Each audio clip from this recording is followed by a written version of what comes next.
Pues buenas tardes, les agradezco mucho que nos acompañen en este último evento, bueno, en momento del evento, que es una mesa relacionada con la obra y sobre todo la comprensión de la obra de este gran dramaturgo, el Víctor Hugo Rascón Banda.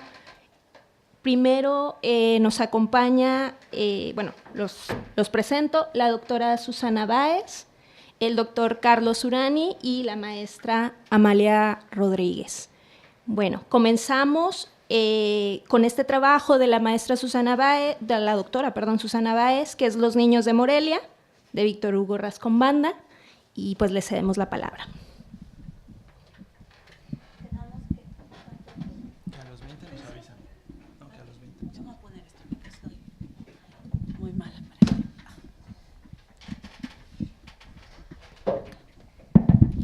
Bueno, buenas tardes a todas, a todos. La verdad es que aguantar y resistir hasta esta hora es loable, ¿eh? Yo quiero compartirles un acercamiento que hice al texto Los niños de Morelia, de Víctor Hugo Rascón Banda, y lo subtitulé Infancias olvidadas. 1. Infancias olvidadas. Si bien las obras de Víctor Hugo Rascón Banda no fueron escritas pensando en un público infanto-juvenil, que es el tema que nos convoca en esta ocasión, en sus textos hallamos la representación de la infancia en una amplia complejidad. Su creación como textos abiertos posee rasgos de porosidad que facilitan el acercamiento de diversos públicos, lectores u espectadores a su obra. Las experiencias vividas en la infancia serán el abrevadero del que se nutre gran parte de los textos del maestro Rascón. Un ejemplo emblemático lo constituyen sus relatos Volver a Santa Rosa, en donde plasma la mirada autobiográfica de sus primeros años. Comienza así uno de sus textos. Me fui cuando tenía 12 años, como si fuera un gavilán pollero.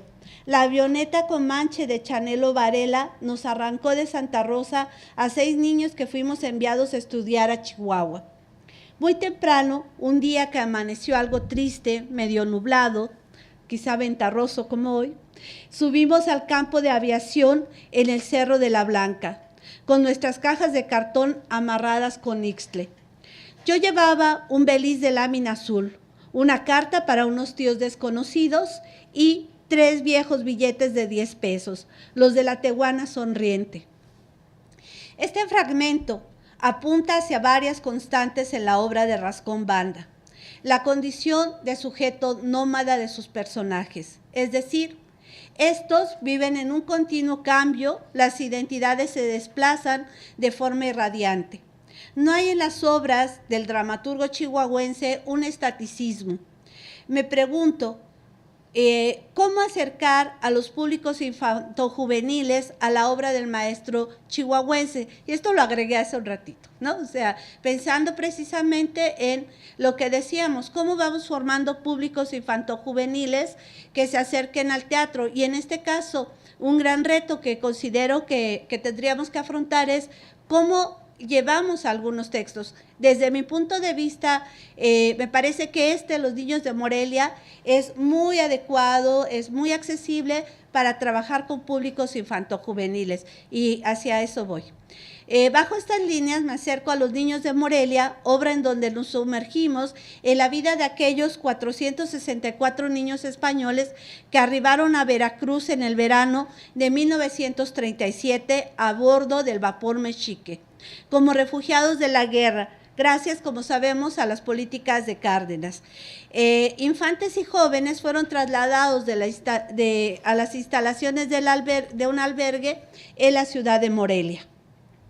En este trabajo propongo destacar la caracterización que de las infancias hallamos en este texto, en donde los primeros y las primeras exiliadas españolas y españoles fueron motivo de un gran foco político y mediático, pero esto no aseguró una atención acorde a las promesas que el Estado mexicano les hizo a aquellos niños y niñas en ese momento.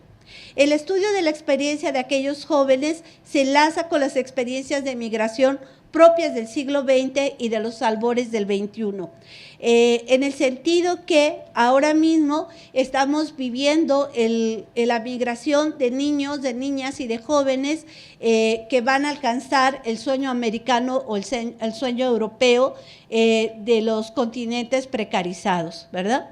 Las migraciones en el orbe se hallan a la orden del día. Si bien esta temática se nos ofrece como un elemento constante en las obras del norte de México, refiriéndonos al teatro, pensemos en El viaje de los cantores de Hugo Salcedo. En este texto focalizamos una nueva tendencia, los desplazamientos de niños, niñas y jóvenes, como decía, hacia América y los países europeos. A pesar de que en el siglo XXI privan tratados internacionales a favor de los derechos de la infancia, la realidad nos habla de un olvido, de un silencio y de una invisibilización de los menores de edad que migran por razones diversas en condiciones precarizadas, ya sea por asuntos de guerra, como es el tema que estamos abordando, o por alguna otra situación. 2. Infancias politizadas. Rascón Banda se interesó en integrar en una obra de teatro las circunstancias vividas de aquellos infantes que arribaron a nuestro país en medio de un clima bélico. Tanto estaba el contexto de la Guerra Civil Española del 36 al 39 y luego, como todos sabemos, pues inicia también la Segunda Guerra Mundial del 39 al 45. Esto determinó que los 400 y pico de niños fuesen utilizados por las diversas fuerzas políticas para justificar sus propuestas o denostar las de los grupos contrarios. Ello implicó que discursivamente fuesen una piedra de toque para los gobiernos españoles, tanto los republicanos como los franquistas, así como para el gobierno mexicano.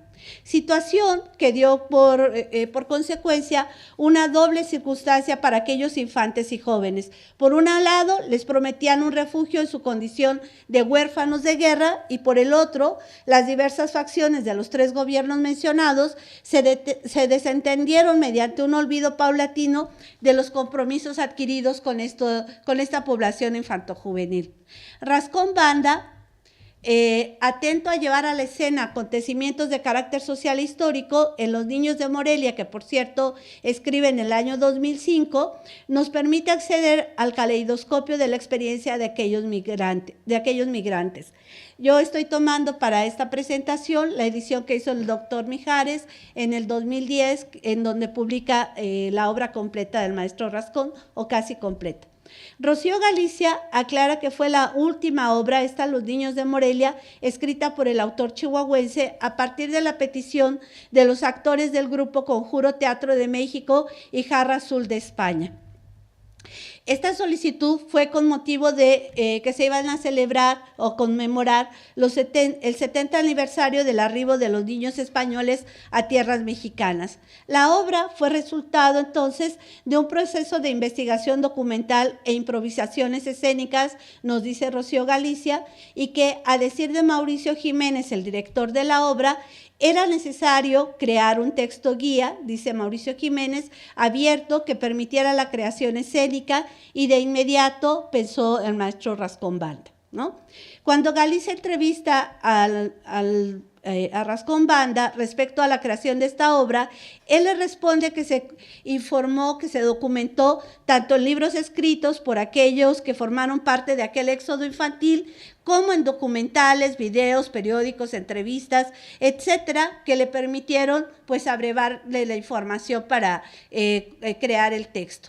Entonces dice Rascón Banda, y esta cita pues a mí me llegó muy hondo, ¿no? Dice: para escribir esta obra yo tenía que sentir ese miedo, tengo que sentir esa orfandad, ese terror, ese dolor de estar en una tierra extraña, comiendo cosas extrañas, quizá desagradables, oyendo un idioma español que debe haber sido desagradable, viendo mexicanos que les resultaban extraños.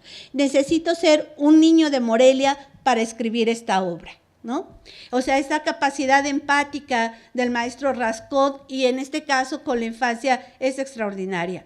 En esa inmersión que realizó Rascón Banda en la experiencia de los niños exiliados en México y plasmada en su texto, sus receptores, hallamos la posibilidad de experimentar la alteridad, la otredad, del abandono al que fueron destinados estos pequeños y pequeñas, dice Galicia. Los niños de Morelia, de acuerdo al discurso dramático, quedaron atrapados en el margen de dos naciones que los olvidaron, ¿no? Hallamos en la obra el testimonio, la perspectiva, la subjetividad y la realidad vivida por aquellos 464 infantes. El texto se nos ofrece en fragmentos en los que, como instantáneos en una pantalla, asistimos a aquel dolor que buscó transmitir Rascón Banda. 27 escenas constituyen el texto, cada una de ellas es un nodo de la complejidad de la experiencia del exilio infantil, del azoro de quienes arribaron a un país que a su vez vivía sus propios abandonos y discriminaciones a la infancia. Pensemos en la década de los 30, 40, ¿no? En todo el proceso que estaban viviendo los pueblos originarios en nuestro país, así como la experiencia de estos nuevos grupos que era el campesinado, el proletariado, etcétera, ¿no? Entonces, aquí consulté un texto histórico que habla de la experiencia de este éxodo de niños a México, que dice: a decir del gobierno de la República en guerra, presidido por el sindicalista socialista Francisco Largo Caballero, utilizaría el envío de este contingente, así como el de los traslados a la Unión Soviética y a otros países, como parte de una campaña internacional de propaganda para denunciar los bombardeos indiscriminados de ciudades por los rebeldes, ¿no? O sea, estos niños fueron carne de cañón en su momento, en el sentido que fueron utilizados como una estrategia política que buscaba alianzas con países que favorecieran la permanencia de la República en España y que socavaran, por supuesto, la avanzada del franquismo. Leemos en Velázquez: en marzo de 1937, las autoridades republicanas reunieron a varios centenares de niños para esta expedición, que en su mayor parte ni eran huérfanos de guerra, ni provenían de las zonas más perjudicadas de este conflicto bélico, como se pretendía en un origen. Ahora me gustaría que si puedes poner el segundo video en el minuto que dijimos 3:40, ¿verdad? Si me haces favor, Pame.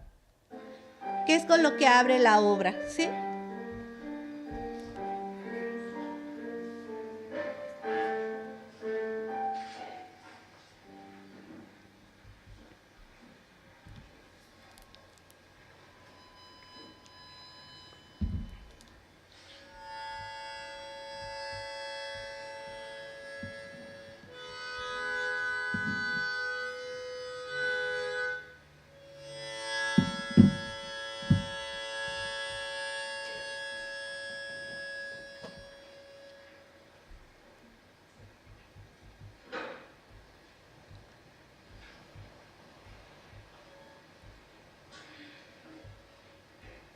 Nosotros no somos huérfanos de guerra.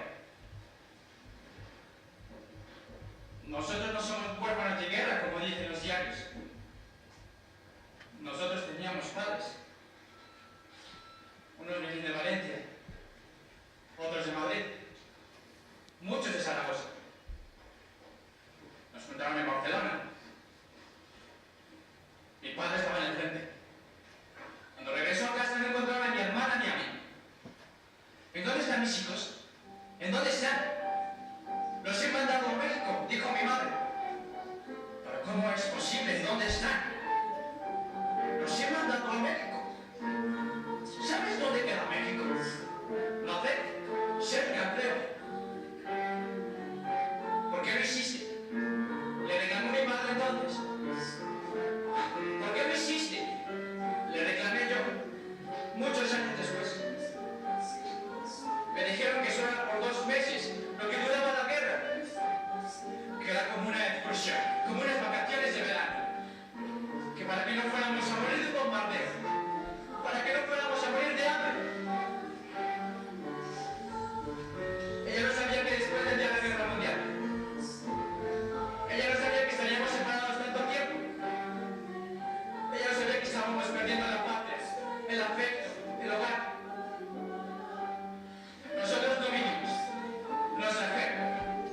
ahí, Pame. Sí, entonces, bueno, en esta primera escena es evidente cómo estos niños fueron utilizados, como digo, como carne de cañón en un discurso y una acción política que beneficiaba pues a los grupos que estaban ahí participando en estos asuntos de la guerra civil, ¿no? Entonces, bueno, dado que estas infancias son olvidadas y son utilizadas de forma política, en mi trabajo integro un tercer punto que denomino infancias precarizadas. Judith Butler, en Marcos de la Guerra, Las vidas lloradas del 2010, nos explica, siguiendo a Michel Foucault y con base en el concepto de biopolítica y con Bembe, con base en el concepto de necropolítica, cómo nosotros estamos habituados a diferenciar, a discriminar, a marginalizar a las personas y nos enseñan a decidir a quienes lloramos y a quienes no lloramos, ¿no? Por quienes nos preocupamos y a quienes dejamos de lado. En ese sentido, la infancia, los niños y estos en particular fueron, digamos, sujetos sociales que desde estos conceptos de la biopolítica y la necropolítica fueron olvidados porque cuando ya no sirvieron para los fines políticos correspondientes, simplemente fueron cuerpos desechables, ¿no? Es decir, ya no importaban a nadie. Bajo esas ideas, no solo la lejanía de su lugar de nacimiento y residencia y la lejanía de sus padres y familiares, no solo los devenires de la política oportunista de las distintas fuerzas políticas y el rechazo de una buena parte del pueblo mexicano que con base en la experiencia de la conquista y la colonia reclamaban los recursos que se empleaban en beneficio de esta población que fue recibida por el gobierno de Cárdenas, que por cierto esos recursos eran más enunciativos que reales, ¿no? Porque en el texto y con base en la documentación de Rascón Banda, los niños tuvieron una situación verdaderamente precaria debido a que no hubo una atención adecuada pues a sus necesidades. Y entonces me voy a permitir leer una partecita que Rascón Banda titula De piojos y de... no puse aquí el subtítulo, pero que aborda cómo estos niños pues se vieron impactados por diversas enfermedades, dice una de ellas. ¿Qué es eso? Eso tiene piojos, hay piojos, tiene piojos. Piojos, tiña, sarna, pulgas, no. Piojos, tiña, sarna, corucos, no. Piojos, tiña, sarna. Nos desnudan, nos cortan el cabello para evitar los piojos, nos suben a la azotea, nos untan en el cuerpo una grasa verde que huele a azufre, la comezón nos mata. No se toquen, niños, no se toquen, se van a infectar. Nos acuestan bajo el sol, desnudos, con aquella grasa apestosa, y ahí estamos con los ojos cerrados, esperando que los rayos del sol nos maten los ácaros. Piojos, tiña, sarna, ¿no? Entonces, bueno, estos infantes y jóvenes dejaron de ser prioridad, como les digo, discursiva y por tanto política y económica, dejando en ellos una huella de profundo dolor, de intenso enojo hacia el sistema político que decidió su destino de éxodo. Y dice uno de los personajes, esta partecita se titula El reclamo. La mujer se dirige hacia el vaso donde se ha quemado una carta. Pilar. Salgo del internado con una gran alegría. Dejo atrás 6 años y medio de penalidades. Los momentos alegres fueron escasos. Siento rencor por su abandono. Sé que lo hizo para protegerme de la guerra, pero solo recuerdo lo que pasó. Quedaron lejos mis padres, su protección, la cama caliente, y vino el dolor, la tristeza, la soledad, el hambre. Lloré tanto que hasta ahora que lo veo, al cabo de 8 años, no siento ninguna emoción. Se me acabaron las lágrimas. No volveré a llamarla madre, ¿no? Entonces, bueno, pues son estas experiencias de vida de estos niños que, pues, desafortunadamente quedaron en el olvido. El cuarto punto que abordo aquí son las infancias generizadas, ¿no? Con base en los testimonios que incorpora Rascón Banda en el texto, cita una escena en la que llega la Secretaría de Educación Pública a ver cómo está haciendo el trabajo educativo en el albergue en donde están y les piden que les muestren, pues, que están enseñando. Y dice la maestra, a ver, niñas, siéntense bien, las piernas juntas, la espalda erguida, no se joroben, tomen el aro y den puntadas así. Mientras sucede esta visita, a un lado están dos niños golpeándose porque uno le robó el dinero al otro. Y cuando llegan los de la Secretaría de Educación Pública, les dicen que se detengan, que no sigan el pleito, los golpes, y entonces les piden a las niñas que muestren si saben hacer alguna otra cosa. Entonces dice, las niñas se aconsejan, se ponen de frente y empiezan a cantar una canción pícara de una zarzuela. Se mueven y simulan ser mujeres adultas seduciendo a un joven. Parecen pequeñas prostitutas. Los visitantes miran asombrados a las dos niñas. Director, basta, basta, con eso es suficiente. Periodista, estos varoncitos van que vuelan para maleantes y las mujeres para prostitutas, ¿no? Entonces, bueno, esta cuestión de una educación tradicional, pero también en esta escuela, pues no les daban las herramientas a los chicos para poder insertarse en un ambiente sociocultural, educativo distinto. Voy a avanzar con un quinto punto que titulé Infancias, Interculturalidad y Resistencias, y ahí me gustaría que pusieras la segunda parte. No sé cómo voy de tiempo. Sí.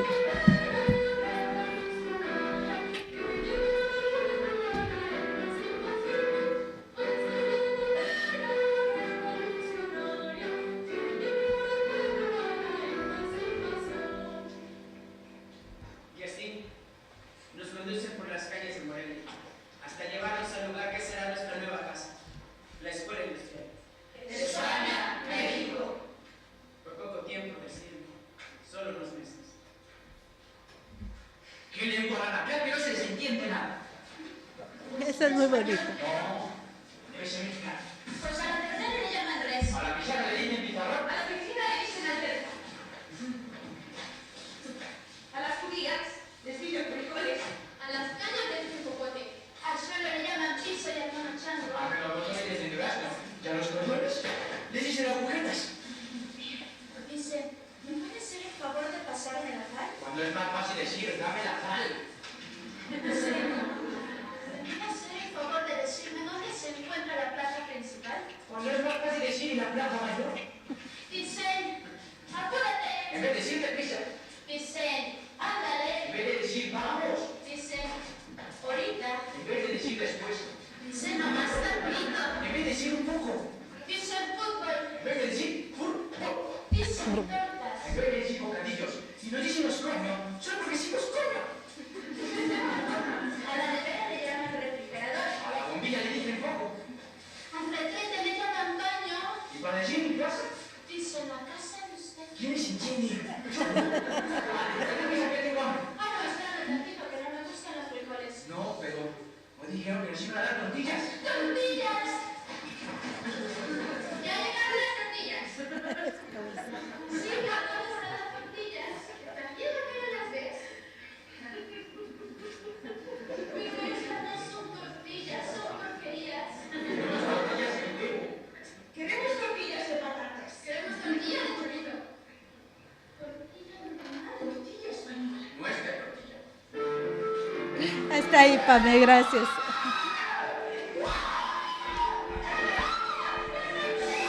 Pame, hasta ahí. Yo prefiero seguir viendo la obra. Es muy buena esta puesta en escena es de Aguascalientes y fue seleccionada para la muestra de teatro del 2016. Entonces, qué bueno que suben estos materiales al internet porque nos permiten trabajar nosotros acá, ¿verdad? Bueno, entonces quise poner este fragmento porque mientras políticamente estos niños están desatendidos, son utilizados mediáticamente, en la realidad son olvidados, no son apoyados, muy violentados dentro de la institución, y sin embargo ellos van buscando los mecanismos para entender esta nueva realidad, ¿no? Yo no sé quiénes de aquí somos migrantes, ¿no? Yo me asumo migrante y entonces los que nos hemos movido de nuestros lugares de origen, por supuesto que hemos entrado, ¿no?, en estas cuestiones. Yo recuerdo cuando llegué aquí, andaba buscando las agujetas para mi hijo y recorrí todos los rapiditos y no, pues aquí se llaman cintas, ¿verdad? Entonces, pues claro que no los iba a encontrar. Y en España nos pasó cuando tuve oportunidad de estar en Granada, a la hija de una colega de aquí de la universidad, la maestra la castigó severamente porque le dijo que hablaba con faltas de ortografía, ¿no? Le dijo que no sabía decir zapato y le dejó de tarea que toda la tarde en su casa tenía que decir zapato, no decir zapato como lo decimos nosotros, ¿no? Entonces, bueno, esta cuestión de la interculturalidad se va haciendo cada vez más intensa y los niños logran finalmente, bueno, y al principio el pueblo, los migrantes españoles no querían que sus hijos y sus hijas se vincularan con la comunidad mexicana porque ellos esperaban regresar de inmediato, ¿no? Pero los niños y las niñas en esa necesidad de identificarse con la nueva realidad y de ir construyendo su presente, pues se van apropiando de estas formas léxicas e incluso pues van incomodándose por estas nuevas realidades, sino las integran, ¿no? Las escenas, como sigo aquí en mi texto, las escenas que corresponden a este proceso de apropiación de las nuevas realidades son quizá muy oportunas para trabajar con niños y con jóvenes. Como decimos siguiendo a Susan Le Beau y a Noralia Sormaní, los temas tabúes, los dolorosos, no los lee este público, los ha vivido y sigue viviéndolos aún ahora, por lo que estos fragmentos bien pueden favorecer la integración y dialogismo entre comunidades multiculturales, que son las experiencias que hoy por hoy se viven en los procesos migratorios, ¿no? Entonces, me parece aquí muy importante que nosotros, con base en algunos de estos textos, tengamos oportunidad de difundir la obra de Rascón Banda, ya que, digo aquí en mi trabajo, y con esto voy a ir cerrando, las luchas intestinas adultocéntricas por el poder político e ideológico que zarandeó la vida de estas niñas y niños, 456, que se fueron mermando porque fallecieron varios. Incluso hay un pasaje muy interesante que ya no me daba tiempo de poner, en donde un niño al que le apodaban el sapito, van a nadar, ya se van todos del lugar a donde fueron a disfrutar un día, y él se regresa a seguir nadando, pero empiezan a desaguar yo me imagino como una especie de alberca natural, algo así, y lo succiona la corriente y muere, ¿no? O sea, que fueron muchos accidentes que vivieron ellos. No pudo evitarse entonces que quienes sobrevivieron al viacrucis del exilio fuesen sujetos nómadas que rompieran con la hegemonía nacionalista y en su retorno a España llorasen a la patria mexicana. Y con esto voy a cerrar. Dice la niña que después de algún tiempo regresa a España. Empecé a tomar fotografías en mi retorno a Barcelona y de pronto ya estaba llorando. Y me preguntaban, ¿y por qué lloras? ¿Por qué lloro? Lloro porque este es mi barrio, esta es mi tierra. Todos mis amores los tengo en México.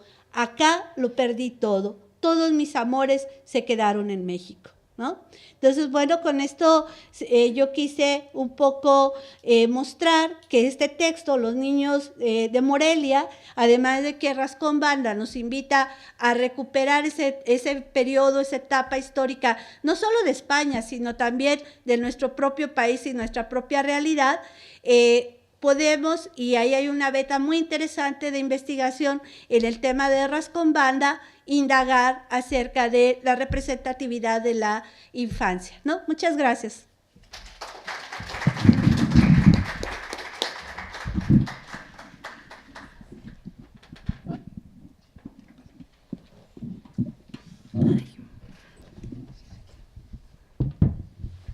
Pues muchas gracias a la doctora Susana. A continuación cedemos la palabra a la maestra Amalia Rodríguez con su trabajo titulado La guerrilla en el teatro de Rascón Banda, violencia local, miedo universal. Hola, buenas tardes. Bueno, primero agradezco por este espacio para exponer uno de mis trabajos sobre Rascón Banda, ¿no? Un autor que, como hemos visto, fue bastante prolífico, dejó más de 50 obras. Y bueno, hay algunas muy famosas, ¿no? La mujer que cayó del cielo, El deseo, por ejemplo, Sazón de mujer, Contrabando. Sin embargo, esto que voy a presentar parte de la idea de que fue su primera dramaturgia la que consolidó las líneas temáticas para el resto de sus obras, ¿no? Por ejemplo, la migración de los ilegales, una de sus primeras obras, pues es un tema recurrente, ¿no? Como lo acaba de demostrar la maestra Susana, la doctora Susana. Entonces, bueno, fueron sus primeras obras, lo que lo consolidó como el dramaturgo que conocemos, ¿no? Como uno de los más importantes de la nueva dramaturgia mexicana, ese grupo de escritores de los 80, y también fueron sus primeras obras una parte importante en cuanto a la delimitación y a la definición de los temas de lo que ahora conocemos como literatura del norte en general y teatro de la frontera en particular, ¿no? Así, brevemente, si quieres. Bueno, esa es la lista de las obras, de sus primeras obras. Voces en el umbral se escribió en el 79, se publicó en el 83. Los ilegales es del 79 también, se publicó en el 80. Y bueno, las que yo voy a tratar aquí específicamente son las últimas tres, de las que ahorita les platico un poco más. La literatura del norte, la dramaturgia del norte, así en términos muy generales, se caracteriza sobre todo por estos 3 puntos, ¿no? Cada quien los puede nombrar de diferentes maneras y claro que tiene distintas divisiones, categorías, pero bueno, está la cuestión de la geografía, en donde el clima y el paisaje tienen una importancia bastante grande a la hora de la acción de la obra. La cuestión de la frontera, ¿no? Con sus temas específicos, como puede ser la migración, como puede ser el narcotráfico o incluso el feminicidio, y el lenguaje, un lenguaje que es propio de la gente del norte. Bueno, y ahí también entraría la cuestión musical. Bueno, para ya irme acercando, por otro lado, algo que caracteriza a la dramaturgia de Rascón Banda es su denuncia social en las obras, ¿no? Y también la violencia como un tema predominante. Aspectos que surgen a partir de toda su vivencia y todos sus recuerdos, ¿no? Entonces, él, al ser originario de un pueblo de la Sierra de Chihuahua, pues claro que lleva toda esta estética del norte hacia la mayor parte de sus obras, ¿no? Incluso en una entrevista que le hace el doctor Mijares sobre, bueno, porque todas tus obras son tan violentas, ¿no? Porque tienen que tener siempre esa parte. Él cuenta, ¿no? O sea, que, bueno, así vivió, su padre era quien decía, era el Ministerio Público del pueblo, ¿no? Entonces por su casa pasaban todos estos aspectos legales sobre culpar a alguien o no, entonces dice, tuve que ser abogado y dramaturgo a fuerza, ¿no? Por esa niñez que tuve. Entonces, esta cuestión de la violencia, esta cuestión de todo, que todo parte también de su vivencia y sus recuerdos, bueno, se ve en una serie de obras que giran en torno o que tocan el tema de la guerrilla en la Sierra de Chihuahua. Estas son las obras, El Valle de los Montañeses, La Víbora, que nunca se ha representado, El Machete y Baile Suspendido. Baile Suspendido es como un anexo del Valle de los Montañeses, porque, así cuento rápidamente, cuando la obra, el baile, ganó el premio en el Festival Cervantino, ¿no? Entonces la pusieron allá y al momento de comenzar la gira, cuando iban a ponerla en escena aquí en Chihuahua, la censuraron, ¿no? El gobierno no permitió que se representara por cuestiones que tenían que ver directamente con el asalto al cuartel de Madera, ¿no? A la guerrilla. Entonces la censuraron y él, como en una especie de crítica o reclamo, escribió Baile Suspendido, donde cuenta todo esto, ¿no? O sea, por qué se la censuraron y que al final pues no se pudo representar acá en Chihuahua, ¿no? Se representó en todos los estados, menos aquí en Chihuahua. Bueno, Volver a Santa Rosa es la novela autobiográfica de la que también ya platicó un poco la doctora, y ahí él cuenta, ¿no?, sobre su niñez. Entonces, a partir de aquí es que surge el tema de la guerrilla. Y hay otras obras que lo abordan, ¿no? Por ejemplo, Sazón de Mujer, que es un poco posterior, pero también hay una de las protagonistas, era guerrillera. Entonces, si quieres, dale. Bueno, el objetivo de este trabajo entonces es señalar la forma en cómo se estructura, sobre todo en el baile, el conjunto o esta conjunción del microrretrato de una realidad específica, que es la guerrilla y las persecuciones que sufrieron los participantes de ella, con otro, digamos, subtexto que se enfoca en incidencias poético-dramáticas, es decir, ¿no? O sea, cómo en estas obras, o sea, se trata un tema en específico, pero se proyecta más bien hacia cuestiones dramáticas, ¿no? O sea, propias de recursos teatrales que hacen que esto se resalte. Es decir, o sea, que situaciones reales y concretas, ya dije, como la guerrilla, como esta persecución, se representan en la obra de forma poética, de forma dramática, de forma simbólica, a través de recursos como la música, como el lenguaje de los personajes y como el mismo uso de la geografía, ¿no? Una geografía que puede ser hasta incluso algo surrealista o onírica, y que también puede ser cruda y amenazante, como es la Sierra de Chihuahua, ¿no? Entonces, otra cosa en esta cuestión de lo estético, de lo simbólico, es que el tema de la guerrilla se trata sobre todo en el baile de los montañeses, no a partir de recrear el conflicto en sí, ¿no?, sino a partir de recrear los problemas de las personas que estuvieron inmersas en ese momento y en ese lugar. No, a la otra. América Latina se vio inmersa entre la década de los 60 y los 70 en un fuerte movimiento guerrillero, ¿no? Hablo de América Latina en general, porque, bueno, parte también de la importancia de estas obras es que representa una situación local, ¿no? Pero toda la tensión que se genera se proyecta hacia una cuestión bastante universal, ¿no? Algo que afectaba a toda América en general. Por eso entonces comienzo hablando de esto, ¿no?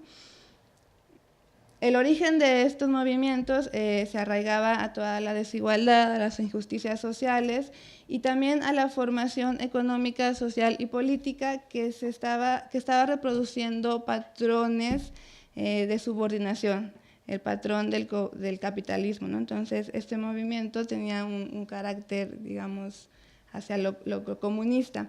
Quienes participaban en esta lucha,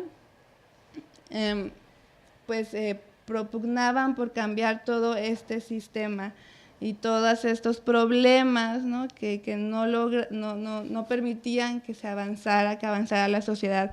En El Machete, por ejemplo, la obra que escribió en el 82, y que se publicó bastante tiempo después, se aborda este tema, ¿no?, de los problemas en la Sierra de Chihuahua, en los problemas económicos de una familia, y que tienen que ver con cuestiones agrarias, ¿no?, esto de que había quienes le quitaban la tierra a los campesinos. Aquí en Chihuahua fue el Grupo Popular Guerrillero, el primer movimiento que se levantó en el país. Lo conformaban principalmente maestros y jóvenes campesinos de la escuela normal. Y bueno, el suceso así en sí que sobresale de esta guerrilla chihuahuense es el asalto a Cuartel de Madera, que sucedió el 23 de septiembre de 1965, en donde, bueno, murieron todos los jóvenes que quisieron ir a asaltar a este cuartel para levantarse en armas, ¿no? Entonces fue un acontecimiento que cimbró a toda la zona, ¿no? Fue un acontecimiento bastante fuerte en esa época. Bueno, como les decía, en El Machete se muestran estos problemas, es decir, como las causas que que generan el movimiento guerrillero. Y por su parte, en Volver a Santa Rosa, el texto de relatos de Rascón Banda, donde nos cuenta sobre su vida, hay 2 capítulos que abordan este tema en específico, ¿no? El primero es, bueno, la muerte de mi tío Antonio. Ahí Rascón cuenta, ¿no?, cómo cuando él era niño, una noche en que había un baile en el pueblo, mataron a su tío, ¿no? Aquí no entra directamente la cuestión de la guerrilla, pero ahorita ven cómo lo relaciono. Y en Los guerrilleros, ahí sí se narra así directamente, ¿no? O sea, cuando los soldados, una vez que pasa el asalto al cuartel de Madera, se logran escapar 6 jóvenes y los están buscando por toda la sierra, ¿no? Entonces los soldados llegan a los pueblos preguntando y amenazando a la gente para que los delataran. Entonces Rascón Banda era un niño cuando pasa esto. Entonces estos 2 relatos que aparecen en Volver a Santa Rosa se conjugan en El baile de los montañeses, ¿no? El baile de los montañeses, la trama es la siguiente, ¿no? Hay una noche, va a haber un baile en el pueblo, y esa misma noche, cuando todo el pueblo está en el baile, excepto, bueno, otros personajes por ahí principales, llegan los soldados buscando a un guerrillero. Entonces los soldados, digamos, retienen o secuestran a toda la gente del baile, y ahí en ese momento es cuando se genera toda esta tensión, ¿no? Entonces, el baile es entonces esta conjunción de 2 recuerdos de Rascón Banda, ¿no? Cuando murió su tío en un baile, cuando lo mataron, y cuando llegaron los soldados buscando a un guerrillero en específico. Por su parte, la víbora, bueno, la víbora yo la considero como la contraparte del baile de los montañeses, ¿no? Es decir, lo del baile está pasando en un pueblo, ¿no?, cuando lo están buscando, pero en la víbora es la historia de esos jóvenes que logran escapar del asalto al cuartel y que están refugiados en la sierra, ¿no? Se llama la víbora porque donde están escondidos es en una cueva que tiene la forma de una serpiente. Bueno, el mismo Rascón Banda cuenta, ¿no? O sea, que fue su madre quien al final dio la declaración de que se habían encontrado los cuerpos de estos jóvenes con un tiro de gracia en la cabeza. Entonces, son como las 2 partes de un mismo momento, uno que está sucediendo, ¿no?, en un pueblo y que no tiene que ver, o sea, en donde no entran en juego este conflicto guerrillero en sí, y la otra parte, la de la víbora, en donde pues sí se está narrando, se está contando, representando la historia de esos jóvenes participantes de este movimiento. Y bueno, esto a lo que me refería de incidencias poéticas, dramáticas en la obra, que son las que generan como esta tensión, esa tensión que debe proyectarse o que debe saltar hacia el lector o el espectador de las obras, tienen que ver o las identifico en las siguientes partes. En la víbora, bueno, sobre todo en el espacio que se representa, ¿no? Hay un espacio simbólico y hay un espacio geográfico real. El simbólico, pues, es esta cuestión de la víbora, ¿no? Es un lugar donde los chicos entran y la misma idea de la víbora es, bueno, ya caíste en una trampa, ¿no? Y aquí también entra en juego una cuestión importante en la literatura del norte, que es el espacio como un personaje, ¿no?, de las obras. Es el espacio y la geografía la que permite o no que se desenvuelva la historia de tal modo. En este caso, o sea, están en la sierra. Ellos no conocen la sierra, ¿no? Son de otra parte. Entonces contratan a un guía para que los logre cruzar hasta la costa de Sonora. Porque ellos mismos lo dicen, ¿no? ¿Le das a la siguiente? No, bueno, antes. Tienen que tener al guía para poder cruzar esa geografía, ese paisaje, porque el guía es quien realmente conoce la sierra, quien la puede dominar. Entonces, ellos confían en el guía, le hacen caso, se meten a esta cueva y al final el guía los traiciona, ¿no? El guía es como ese representante del paisaje, de la geografía. Entonces, en esta cuestión en esta obra de la víbora, yo veo esa cuestión simbólica, esa cuestión poética que genera una tensión más allá de la situación real en este aspecto, ¿no? O sea, el poner a la víbora como símbolo de la traición, como símbolo de la captura, y al final, bueno, todos mueren. En el Valle de los Montañeses, estos aspectos, bueno, el primero también es referente al espacio, ¿no? Al inicio de la obra, Rascón-Banda pone ahí, ¿no? Hay la posibilidad de crear un espacio realista o uno no realista, ¿no? Y esto tiene que ver con la idea de que, bueno, se menciona un lugar en específico, se menciona un grupo de música en específico, pero él da la posibilidad de que se cambie esto porque la idea es que todo este miedo, toda esta violencia generada en ese pueblo de la Sierra de Chihuahua, pues es solamente una parte de todo lo que se está viviendo en América Latina, ¿no? De todo lo que la guerrilla estaba generando en América Latina. La cuestión de la música también, ¿no? O sea, los Montañeses del Álamo es el grupo en el que él retoma, o del que él parte para titular la obra y para ambientarla, ¿no? Y bueno, el hecho de que la acción central no se concentre en la guerrilla en sí, sino en los conflictos humanos que ésta genera, ¿no? O sea, todos esos problemas entre el sacerdote, entre el joven, entre el maestro, todo eso es lo que hace que se sienta un sentimiento como más de impotencia sobre eso que estaba sucediendo. Porque aparte, o sea, estos conflictos humanos, bueno, hacen ver que la violencia también es de las dos partes, ¿no? Tanto como de los soldados, como de los mismos habitantes del pueblo que estaban ahí, los que generan todos estos conflictos. Y bueno, ya para terminar, también la idea del baile como una metáfora del conflicto social general que estaba pasando en América Latina, ¿no? Ya casi para terminar la obra, dos personajes entablan este diálogo, ¿no? ¿Tiene miedo? Claro que lo tengo. ¿De quién? ¿De los soldados? ¿De Dios? Del baile, ¿no? Es como remitir a que ese baile en el que ellos quedaron encerrados esa noche, pues es toda esa situación política, social que estaba presente en los 60s, 70s.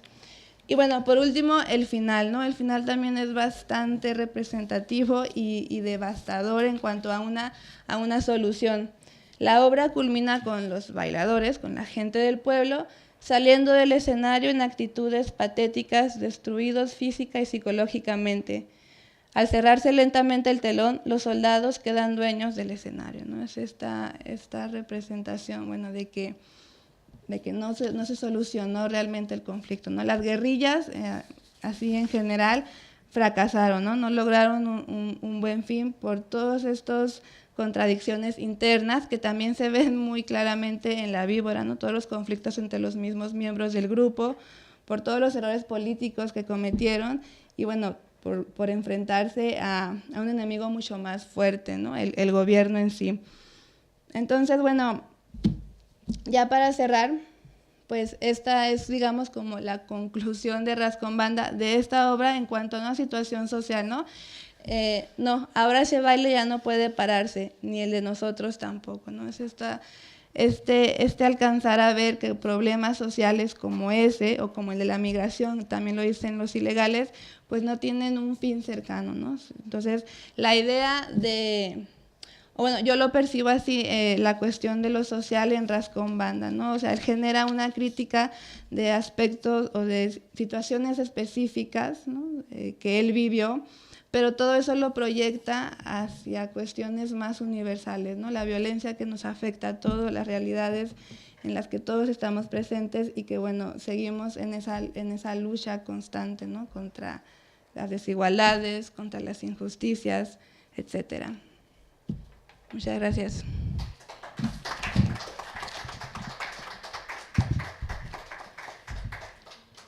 Ahora cedemos la palabra a Carlos Urani Montiel con su trabajo Geografía imaginada en la dramaturgia de Chihuahua.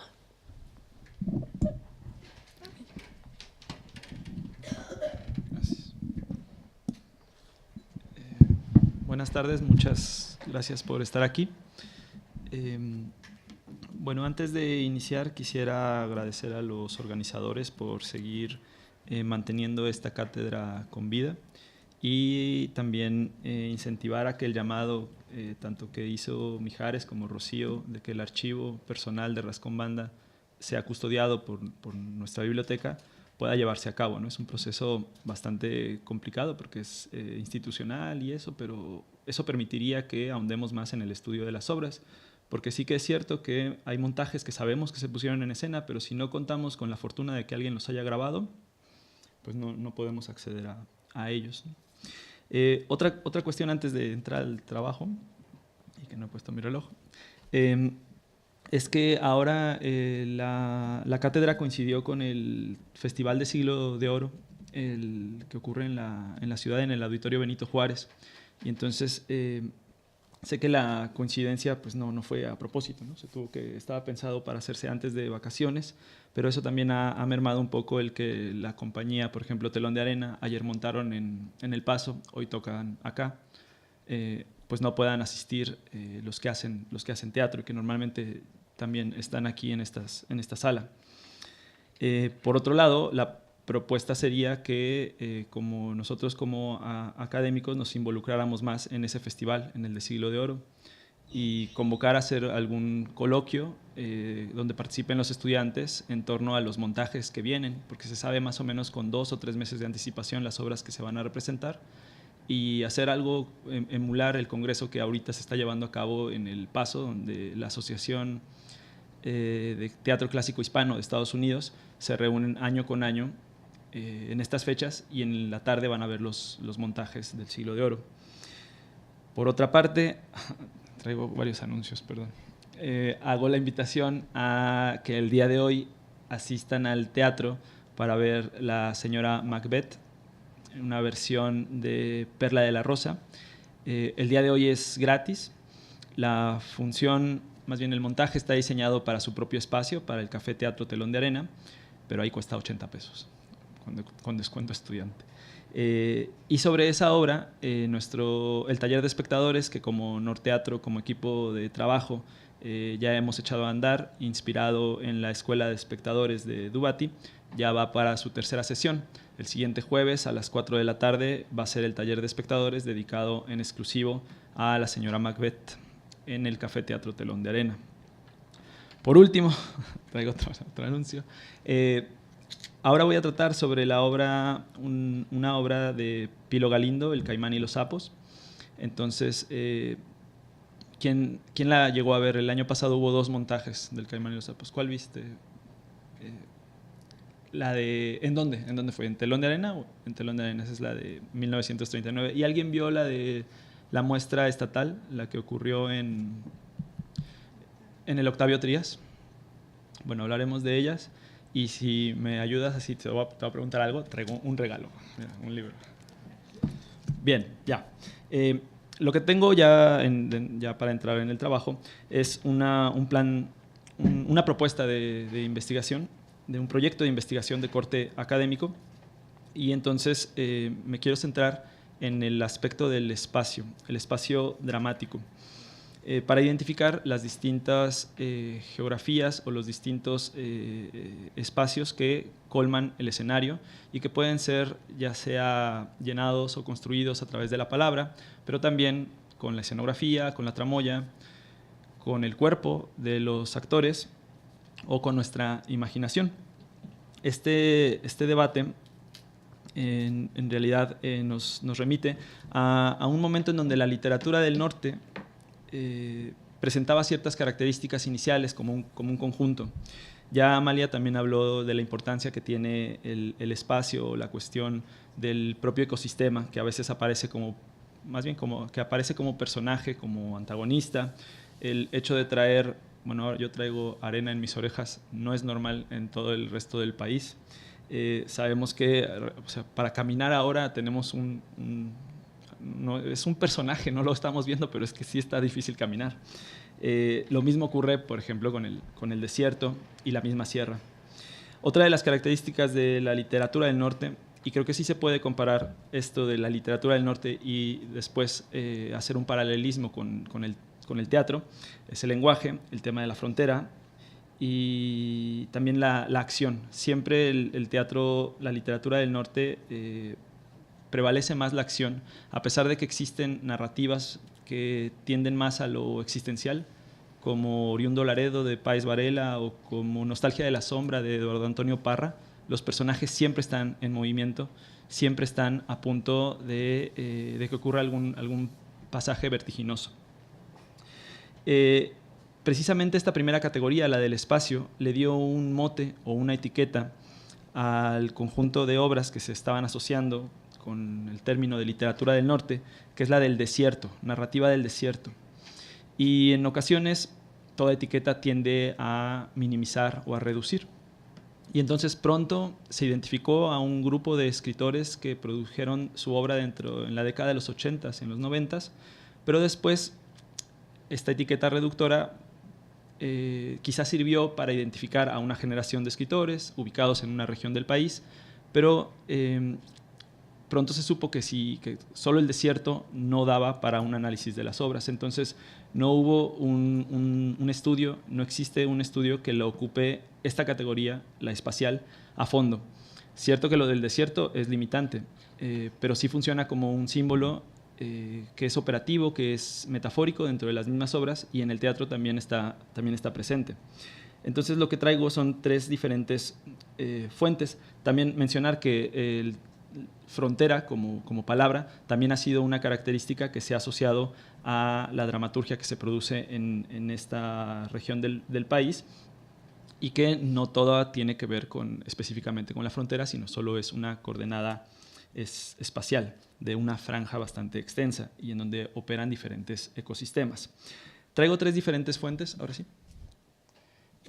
Pertenecen a la década de los 90s, cuando se estaba conceptualizando o los narradores nacidos en el norte de México y también dramaturgos empezaron a figurar tanto en las librerías como en los trabajos académicos de las distintas universidades.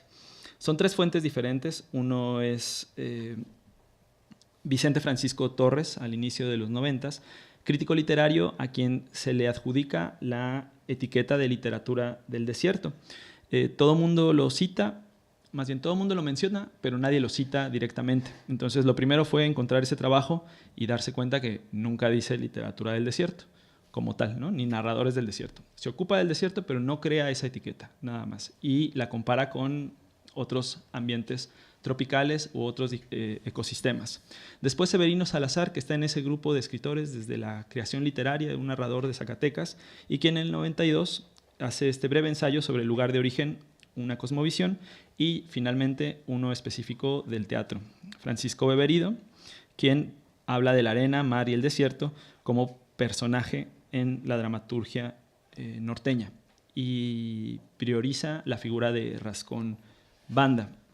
El primero de los teóricos, siguiente, por favor, habla de que este contacto con la naturaleza nos puede remitir incluso a cosmovisiones o cosmologías prehispánicas, personajes o culturas ligadas al aspecto de la naturaleza como parte de ellos mismos. Y finalmente dice, ni la selva, ni el mar, ni el desierto son garantía para que un cuento o una novela, no, para un cuento o una novela, pero tampoco son factores en contra, algo de lo cual avergonzarse o argumentos para descalificar obras. Siguiente, por favor. Severino Salazar cuenta su experiencia como estudiante en la UNAM y los problemas que tenía para publicar. Él busca una beca que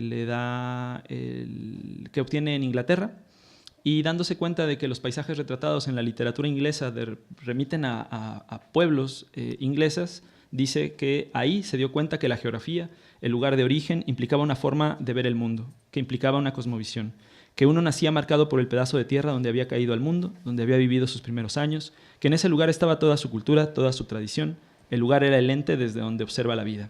Finalmente, Francisco Beberido, desde la crítica teatral, habla sobre la aparición de Víctor Hugo Rascón-Banda con las obras que ha mencionado Amalia, y de Óscar Liera con El jinete de la divina providencia, así como su montaje, y El camino rojo a Sabaiba, que el paisaje empieza a tener una presencia más contundente, más definitiva, que la vastedad que rodea, que envuelve, que al mismo tiempo cobija y amenaza al hombre, se hace presente con toda su fuerza y su magnificencia. De unos años a la fecha, en los jóvenes dramaturgos del norte de México, la presencia del paisaje ha adquirido una nueva y gran importancia. No solo con los nativos del lugar, sino también con algunos inmigrantes avecindados. La fuerza de la naturaleza ha logrado permear el espíritu creador. El artista se remite más a su entorno, se identifica con él y lo retrata en su obra. Posteriormente, ya más cercanos a nuestros años, ha habido conceptualizaciones que han notado esta importancia de la coordenada geográfica, y es que aparece el término de cartografía teatral. Adelante, por favor. Entonces, el proyecto intenta, lo que trato de hacer es identificar los diferentes espacios o geografías dramáticas en un conjunto de obras que remiten al territorio chihuahuense, y identifico dos grandes grupos, uno que serían los citadinos y otros los serranos desérticos. Creo que el desierto, que lo puse ahí con un asterisco, tendría que subir al punto número 2, o sea, serrano desértico. Y sobre la cuestión del encierro, por ejemplo, me interesa también más la función de estos espacios, no tanto su descripción o su localización específica en un mapa. El hotel, la maquila y el bar normalmente funcionan como lugares que limitan a los protagonistas o que están afectando su voluntad. Por ejemplo, Hotel Juárez de Rascón-Banda, de la que pienso hablar un poco más. El Diputado de Pilo Galindo también sería un buen ejemplo sobre la cuestión del bar. Hay otras obras en estos espacios citadinos que reflejan exteriores. En el centro de la ciudad de Ciudad Juárez, por ejemplo, la obra de Zúñiga, de Antonio Zúñiga, Juárez, Jerusalén, de Selfacheu, la que se llama Ángel. Sobre la periferia están varias obras que remiten a lo acontecido en Lomas de Poleo, que están en la ciudad, pero están en la periferia de la ciudad. Y ya sobre los aspectos, sobre el conjunto de obras que salen de la ciudad, Amalia acaba de hablar, mencionó varias obras como La Víbora, El baile de los montañeses, que ocurren en la geografía chihuahuense, pero son espacios que afectan a los personajes. Ese de la cueva, o sea, la cueva ya funciona como un elemento simbólico, pero también real, que es de donde no van a salir los personajes. Y hay otros que ocurren en espacios abiertos, de mayores proporciones, y ahí identifico en la cuestión del desierto la obra de Antígona, de Perla, también está la de la Mora, ¿cómo se llama de la Mora? Guadalupe de la Mora, la de, ¿y cómo se llama su obra? Algo de arena. Perdón, se me acaba de olvidar. También la de Manuel Talavera, Canción de Cuchillo Parado, ocurre en la sierra. Apaches de Rascón-Banda, Río Ánimas, Contrabando, Río Ánimas de Pilo Galindo, Contrabando de Rascón-Banda. Todas esas ocurren en espacios abiertos. Incluso también en la muestra estatal del año pasado vimos la de San Cipriano Redentor de Raúl Valles. Entonces ahí también funcionaba el espacio serrano para este sicario que iba de pueblo en pueblo retando a los pistoleros. Siguiente, por favor. Me detengo en esta de Hotel Juárez. En los recorridos que hacemos en las rutas literarias, nos acercamos a este sitio, que es real, para hablar de la obra de Rascón-Banda con una intención de difundir la dramaturgia del autor, no tanto por identificar así en Google Maps el lugar específico. Sería un error incluso decir que este hotel, que está en la 16 de septiembre y La Lerdo, es el Hotel Juárez de Rascón-Banda, ya que funciona, todos los pisos del hotel en realidad tienen una función metafórica de toda la ciudad, solo que en vez de los pisos de abajo son los que tienen, es como la categoría de las estrellas de un hotel. Los pisos de abajo son de 5 estrellas, y así conforme vas subiendo en el piso 6, entran a tu cuarto y te roban tu equipaje, ¿no? En realidad no existe un hotel como tal, no hay un hotel que tenga todas las estrellas por cada piso. pero es una metáfora de la ciudad y la inversión. Siguiente, por favor.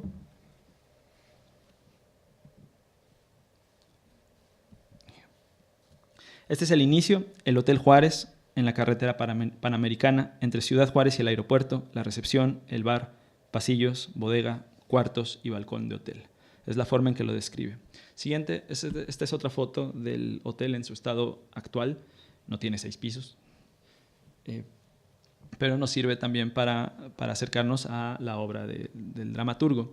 Y también sirve para titular esta antología muy importante del 2008, donde, bueno, que titula un compilado de obras que tratan sobre el tema del feminicidio.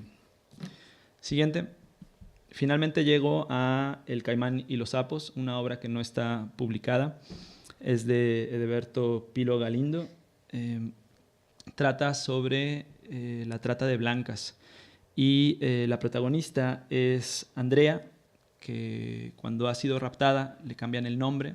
Y ahí hay una cuestión también ella trata de no perder su nombre. Ella se llama Judith cuando le cambian el nombre y la prostituyen. Tiene 14 años. Un punto culminante, un punto importante en la trama es cuando va a cumplir 15 y su amiga Patricia, quien también está recluida y ya lleva muchos más años, pues quiere festejarle ese cumpleaños. Ernesto, por otra parte, es quien engañó a Andrea y la sedujo, la enamoró, para después raptarla y encerrarla en un hotel. Es un hotel que sirve de prostíbulo y de donde ellas no pueden salir. Además de Ernesto, también representa a ese caimán. Es una figura amenazante que le dicen a él el caimán, aunque dentro de la obra se supone que tiene también un caimán de verdad, que es el que devora a las chicas que causan problemas. En torno a la figura del caimán, de Ernesto, está la de Mami, que es quien cuida a las prostitutas, cuidar en el sentido de que la está regenteando en realidad, pero tiene este nombre de Mami como que es la responsable, es la nueva mamá de ellas, y uno de los empleados, Ramiro, que es también una figura amenazante. En torno a todo este universo existe la figura del reportero, se podría identificar al dramaturgo con este reportero que está entrevistando a Patricia una vez que Andrea ya ha muerto. El primer montaje fue puesto en escena por la compañía 1939, Teatro Norte, ¿se llama así? Dirigido por Abraxas Trías. ¿Puedes darle siguiente? La sensación de encierro se transmite ni bien empezada la obra, o sea, uno se está sentando y hay un personaje que está dando la vuelta con plástico a ese cuadrilátero en donde uno queda encerrado. También valdría preguntar si no hay salida de emergencia, o sea, realmente no hay salida de emergencia. Lo que le ocurre se rompe, estaba difícil romper eso. Bueno, es plástico, son capas de plástico. Bueno, el punto es que ellos construyen así el hotel, incluyéndonos a nosotros. Siguiente, por favor. Esta es una de los afiches. En el primero están las botas que tiene un empleado de Ernesto y con lo que cimbra, patea esos tubos y hace que uno cimbre, ¿no? La resonancia en el corazón es más fuerte que la patada que él da en cada uno de ellos, de los tubos. Y en el otro es una foto del ensayo. Siguiente. 2 semanas después vino la compañía Teatro Bárbaro de Chihuahua Capital y el montaje fue dirigido por Luis Bizarro. Acá se reduce la nómina de personajes y son solo 3 chicas quienes se encargan de representar a todos los demás. Por medio de una máscara, máscaras de luchadores, van a representar al caimán y a su empleado y ellas son las responsables en exclusiva de todo el montaje. Todo ocurre en un volantín, en un juego que los niños agarran y que a mí no me gustan. Todo ocurre dentro de ese espacio. Lo que se recarga es la infancia robada.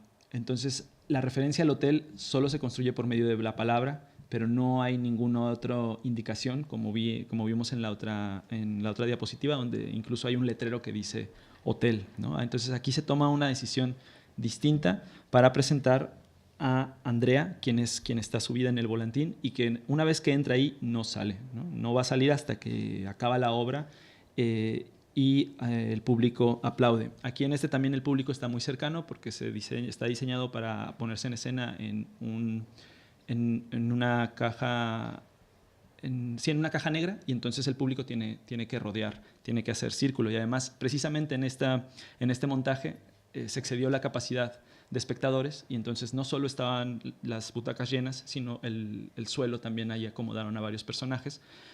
Hay un punto en donde mueven con mucha violencia el volantín y parece que se van a caer, ¿no? O que se va a caer con todo el volantín. Entonces los espectadores incluso también estaban así un poco hacia atrás. Siguiente, por favor. Este es el diseño escenográfico, el que presenta a la compañía lo que necesita para montar. Es ese y nada más. Que también decir nada más es muy sencillo, porque poner un volantín funcional que no se te vaya a caer es bastante complicado. Y finalmente esta es la fotografía. El documento en sí, la denuncia que están buscando, se vuelve espacio habitable tanto para los personajes como para los espectadores. La denuncia que se hace desde la dramaturgia de Rascón Banda, creo que en la de Pilo Galindo lo que busca es también crear comunidad, crear conciencia a partir de un referente espacial, el hotel. Así que muchas gracias.